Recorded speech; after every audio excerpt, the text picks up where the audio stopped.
DNA Video Productions is a full-service video producer with a fleet of drones, 4K, and HD cameras, as well as a crew of video operators.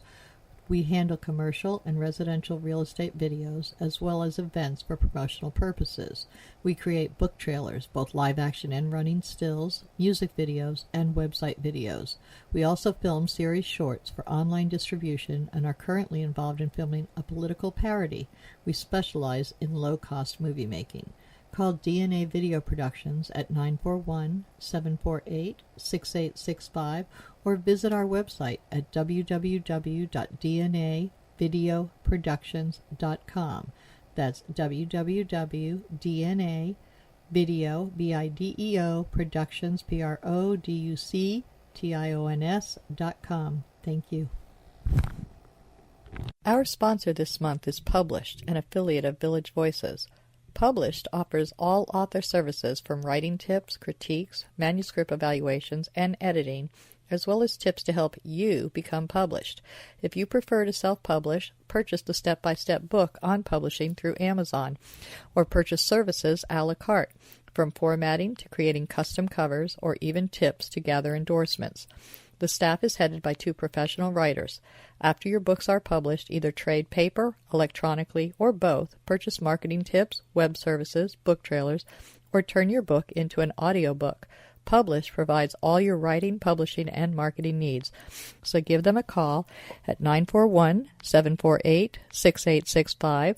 Contact them online at dgould497@aol.com or go to the website at www.publishedavillagevoices.webs.com.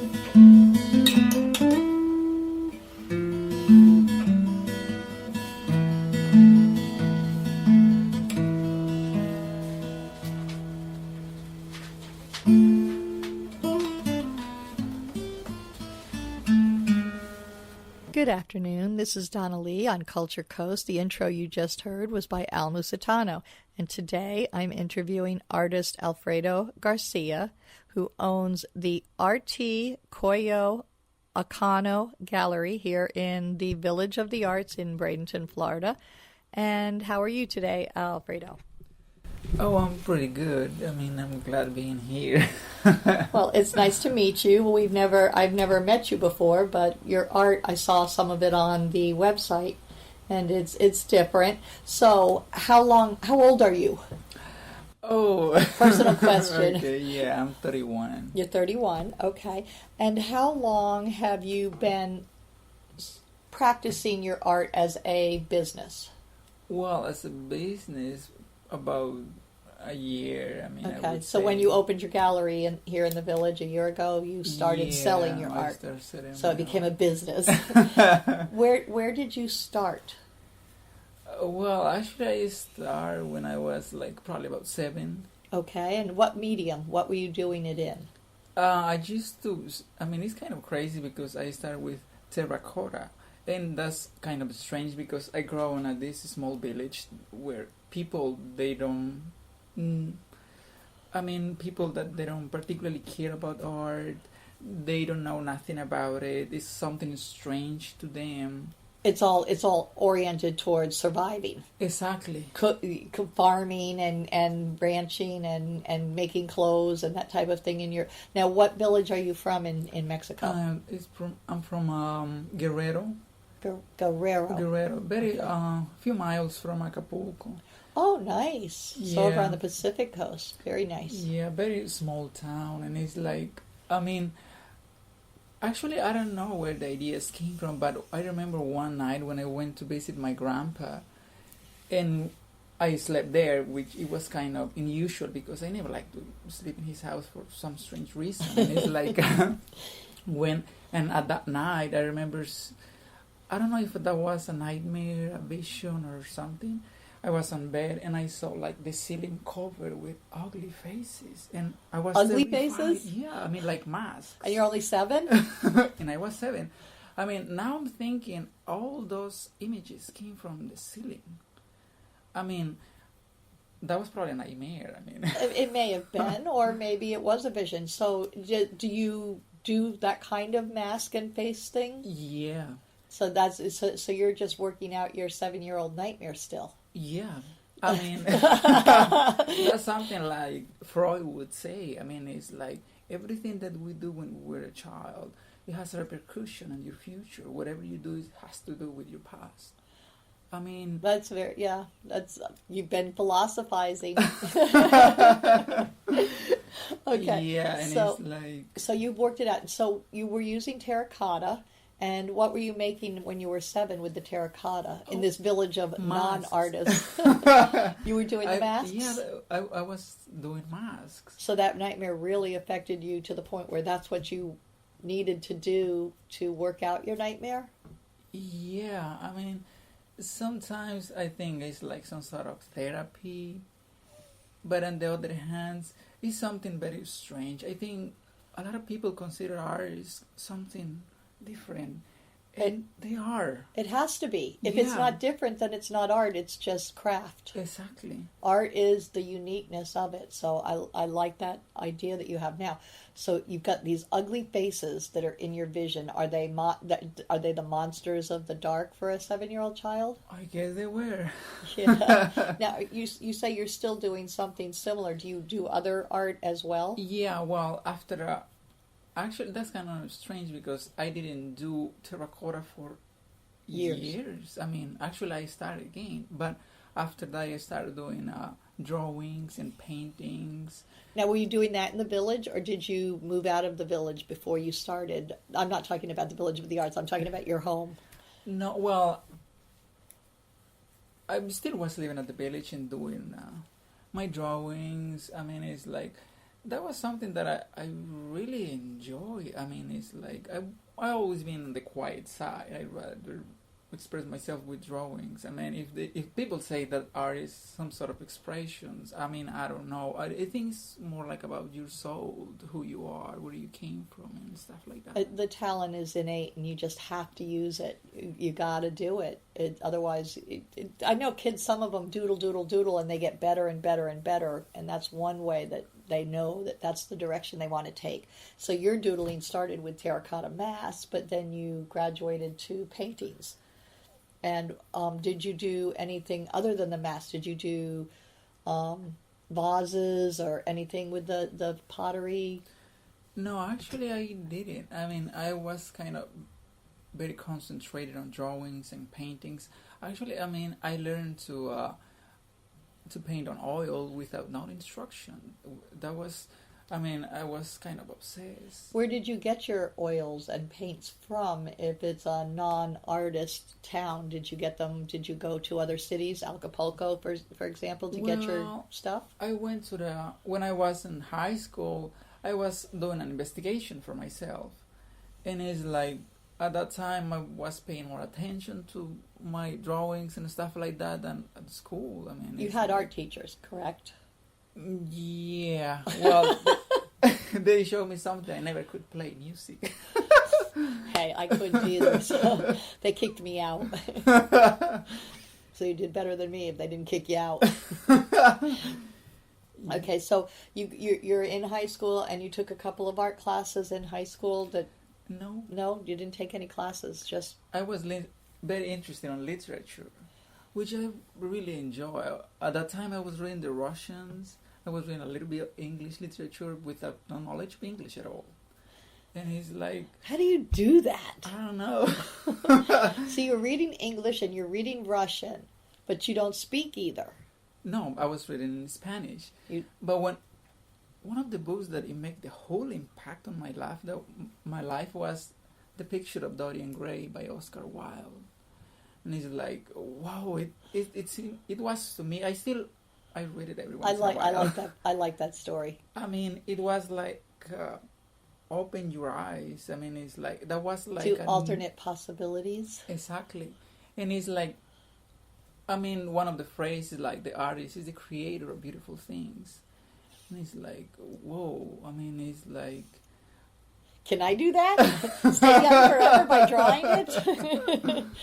Will you draw me so I stay young forever? Oh, wait. There was something about selling your soul to the devil, too, wasn't there? That wasn't so good. And so that in high school, something that interested you was more the literature. And when did you come here? Well, and how was what was your path here? Did you go to a different state first, or did you come straight to Florida? Well, actually, I lived another 3 years in Mexico City. I mean, a beautiful city. That's a huge city, isn't it? Yeah, immense. I mean, it's like you probably could spend your entire life looking different places. I mean, and one of my favorite places was the museums. I mean, if you want to see museums, go to Mexico City. I mean, all kind of museums, and it's like they have exhibitions from all around the world too. I mean, they change the exhibition like every 3 months, and I was basically checking when they are changing the exhibition to go again. I mean, actually, I had the chance to see another painter, Fernando Botero. I don't know if you are familiar with him. I'm not. Very famous. He's from Colombia. Fernando Artero Botero. He used to paint very fat people, and everything is fat. Do they have a lot of fat people in Colombia? No, they don't. But actually, that's his style. And, I mean, that kind of impressed me because the guy paints on sort of like a kid. He paints like if he were a kid. And actually, Picasso did the same thing. And as if he were what? As if he were a kid. I mean, his drawings are very simple. Simplification of form gives beauty. Very simple. Yeah. Okay. But all the figures are fat. And that's amazing because even Picasso says once that he spent his entire life looking for something to do, but he realized that all that he had to do paint like a kid. Like a kid. And that brings me again, that's the association. Yes, you've seen Zoe's stuff out down at Divine Express, the folk art. So that's along those lines, yes? Yeah. Folk art is very simple. Yeah, well, actually, I mean, I know Zoe for like 4 years, I think. Before I moved here, she was keeping some of my... Oh, she had some of your stuff too, because she does folk art, so that makes sense. Yeah. That makes okay. If you're doing that type of folk art artistry, Divine Expressions is a great place to be showing. Yeah, so. I mean, actually, and I mean, one of the things, she's very good selling. She does make money out of that. I mean, and actually, I paint her and her husband too a big portrait, life size. I mean, very beautiful. I mean, it's like. But I think I'm talking too much. I mean, do you have more questions? Oh yes, sure. No, and it's all about you. This is your half hour to tell us how you came to be the artist you are. So 3 years in Mexico City, and what were you doing while you were in Mexico City? Were you working, or were you being an artist, or were you schooling? What were you doing? Well, I was going to college at the time. Okay. But that's the whole thing. I mean, when you are young, you are trying to find yourself. Yeah. All right, and your college experience, how were you trying to find yourself? What were you studying? Well, I was going to be a philosopher, and I took 2 months of art class, and it's called IMBA, for beginners in Mexico City. It's National Institute of Fine Arts. Okay. At that time, and I still think that it's very important the people you are around, what they do, instead of what you are learning at the school, because they could teach you a lot of things, but the reality is, like, you learn things from people that you are around. And my friends, all artists. I mean, very young people, very enthusiastic. And this was in Mexico City, all your friends were young artists as well. Yeah, and so that drew you away from and they were philosophers too? Yeah, I mean, it's like... Was it kind of like being in Greece in the early centuries with Actually, Socrates and Plato? You've gone back a few centuries, but that sounds like very similar. A lot of people say that your college days are the most beautiful in your life, and actually they are, because you are experimenting, you are seeing the world. I mean, you want to know things. I mean, yeah, and philosophy, college kids and philosophy seem to go together. They really do. I don't know that it has any bearing on the rest of our lives, because to actually incorporate it into our lives is tough when you're just trying to live. Yeah. But it's great when you're in college, because you've got the time to think about, if I dream, am I or not? Or is somebody else dreaming me up and I'm not the one in charge? It's, yeah, all those thoughts that they do. I remember back then too. So now 3 years in Mexico City, and then what? What was your path to the U.S.? Well, most of my brothers live here. Okay. Now, were they in Florida, or were they in Texas, California? They live in Florida. They all live. Okay, so you came straight here from Mexico rather than going the other route up Baja and into California. Yeah, I came directly here to Florida. I mean, one of the things that I think if we move like a lot, it seems like you are not making yourself to the point. Establishing yourself. Exactly. If you establish yourself, I mean, I know a lot of people that they never left their hometown, but which nothing is wrong with that. No, and they're still back there in your hometown, back in Mexico, and have never left, and they live their whole lives and get married and have children, and it continues generation after generation. There's many people like that here in this country too, and I'm a mover, so I don't.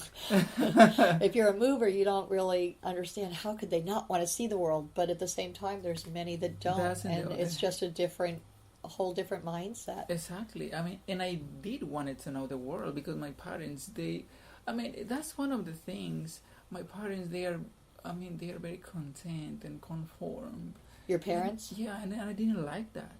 Now, are they still back there? Yeah, they're still there. Do you write them? Do you call them? How do you stay in contact? Well, to tell the truth, I don't particularly get along with them. Okay. I mean, they do not understand that we're all different, and you have to do what. And they wanted you to stay and be the farmer, and and carry on the family. Yeah.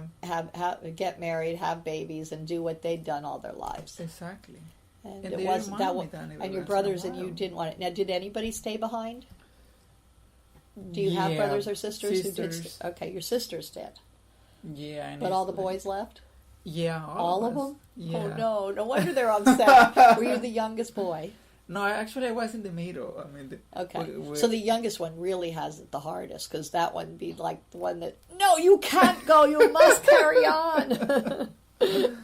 Somebody has to stay. Yeah, we built all this up. Somebody has to stay.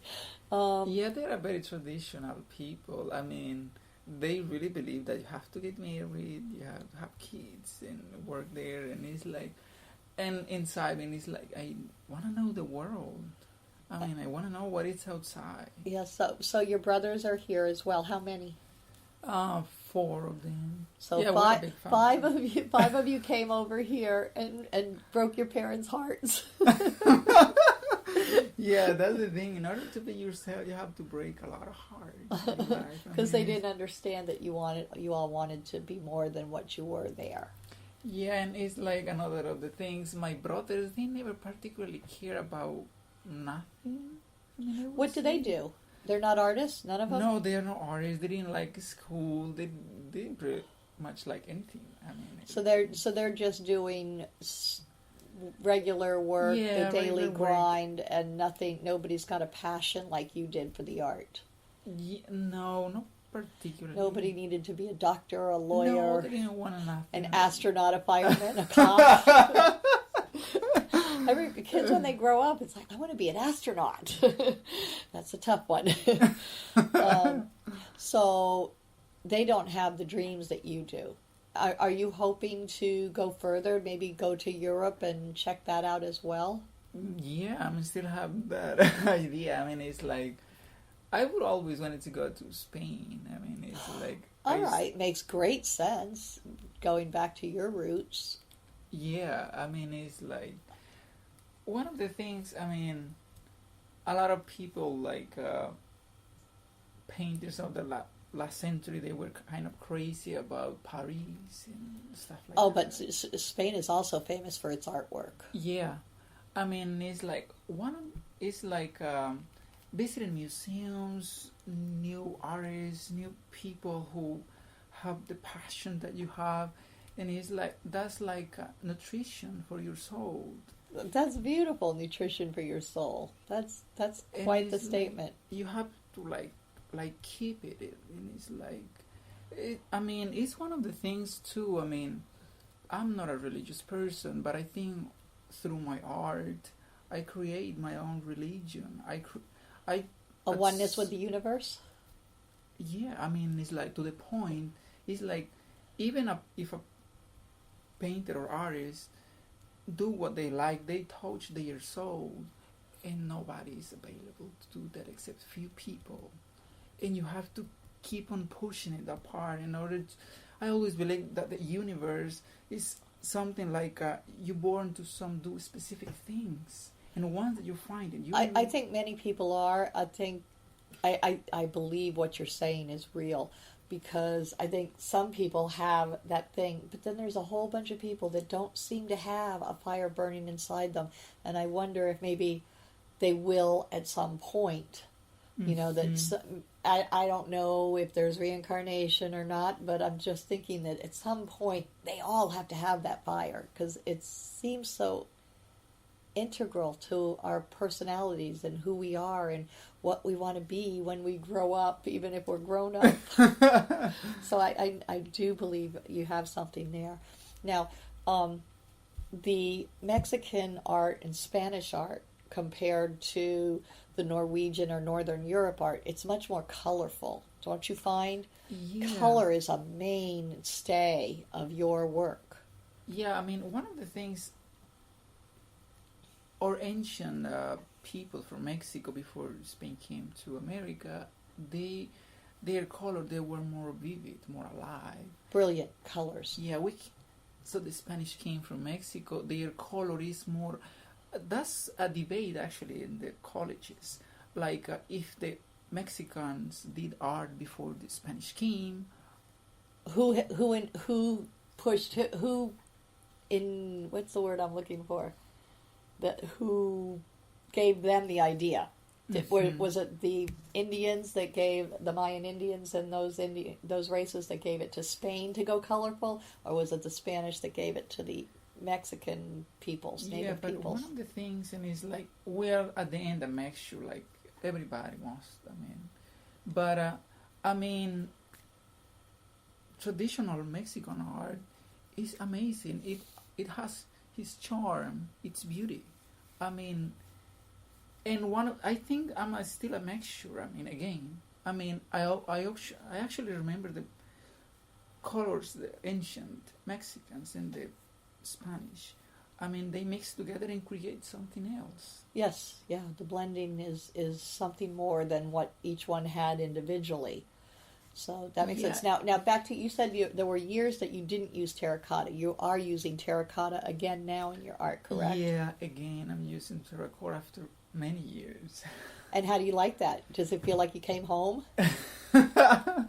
Yeah, I guess. One of the things, you will never know what you are capable to do until you do something else. I thought maybe I forgot. No, I didn't. Like riding a bicycle. Yeah, something like that. And it's like, and I'm still doing, one of the things, once that you start doing something, you realize that you could do more and more and more. To the point that I don't know where you're going to stop. Or one of the things, like Picasso, he did pretty much everything. Picasso was considered the greatest artist of the 20th century because he did everything. He did all mediums, you mean? Yeah. It wasn't just painting. He also did sculpting. Exactly. When he was 13, he was already a master. You see one of Picasso's when he was 13, he's like, whoa. Well, his father was an artist. But on the other hand, it's like he experimented. He did a lot. It's like he had the energy. And that's innate. That's something that's inside your soul, I think, when you're an artist. So maybe a piece of his soul is inside of you too. So you're how are you doing with your art? Are you making a living? I know it's a struggle, but are you making enough to survive, or do you have to go out and get a regular job to get through the week? Well, I have a regular job on the other hand, and well, I probably could make a sort of living selling my artwork, but it wouldn't be a good living. It wouldn't be a good living. You'd be struggling a little too much. Okay, that sounds like a really a good thing, and hopefully soon, when the economy picks back up, you will be able to make a great living from your art. But at least you're able to get it out. I mean, once the economy gets better, America is a great country. I mean, when the things go better, I mean, it's going to be for everybody. And it has to be or it won't work. Yeah, but it's like, I mean, the main thing is keep on doing, keep experimenting. I mean, it's like energy. And you're doing both in your shop, the sculpting and the drawings, correct? You're doing both paintings and sculpting, and you're selling those in your gallery, correct? Yeah. Okay, do you have a website? Oh, no. Okay. Do you have a page on the Village of the Arts website? Village of the Arts. Okay, so if somebody wants to see your work, they could go to your webpage on the villageofthearts.com and see what you do at Arte Coyoacano. Came close. That's the pronunciation. But if anybody wants to see your work, they can go to thevillageofthearts.com and look up Arte Coyoacano. And you can see Alfredo Garcia's work. And it was very nice having you. And I'm so glad that you joined us. And we learned a little bit more about your art and where you came from. And it's been very nice. Thank you. Thank you. Okay. Nightmares. Frightful visions during the night, causing terror and loss of sleep. Daymares. Frightful visions during the day, causing fear and paranoia. Gothmares. Gothic visions that can happen anytime, causing horror and disgust. But sometimes they offer answers. Read Gothmares if you dare.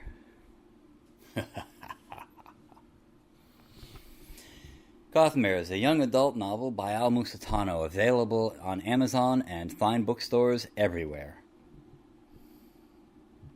Village of the Arts, the largest artist colony in the state of Florida, located on 42 acres, includes artists, homes, galleries, gardens, and restaurants featuring handcrafted gifts, fine art sculptures, painting, photography, enviro art, healing arts, books, mystics, and musical variety.